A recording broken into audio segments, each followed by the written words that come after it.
ভোগালীৰ পূৰ্বে ৰাজপথত আৰক্ষীৰ দুৰ্ভোগ।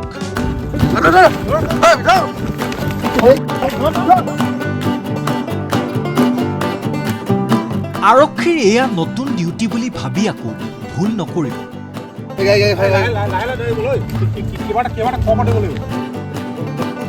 আচৰিত হৈছেনে? নোহোৱাকৈনো থাকে কেনেকৈ? মাজনিশা খাকী পোছাকত এইসকল আৰক্ষীয়ে ৰাজপথত গৰু ধৰি ফুৰিছে কিয়?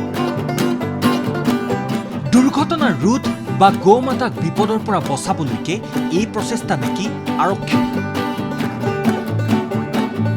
আচলতে ডিব্ৰুগড়ৰ চাবুৱা বাইপাছত নিশাৰ ৰাজপথৰ কাষত বোকাত ফচি গৈছিল চোৰাংকৈ গৰু কঢ়িওৱা এইখন বাহন। বোকাত গাড়ী সোমাই যোৱাৰ পিছত আৰক্ষীৰ ভয়তেই গৰু গাড়ী সকলো এৰি পলাল গৰু চোৰ। আৰু তাৰ পাছত গাড়ীৰ দুৱাৰ খোলাৰ লগে লগে গাড়ীৰ পৰা ওলাই লোৰ মৰা গৰু ধৰিবলৈ ৰাজপথতেই নগুৰ নাকতি আৰক্ষীৰ।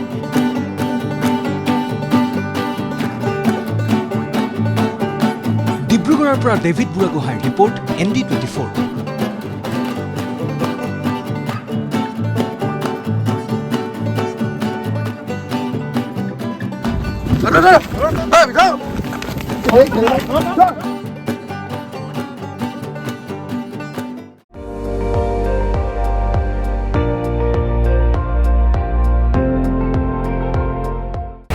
আপুনি চাই আছে ND24, সৰ্বশ্ৰেষ্ঠ নহয় সৰ্বোত্তমৰ দৌৰ।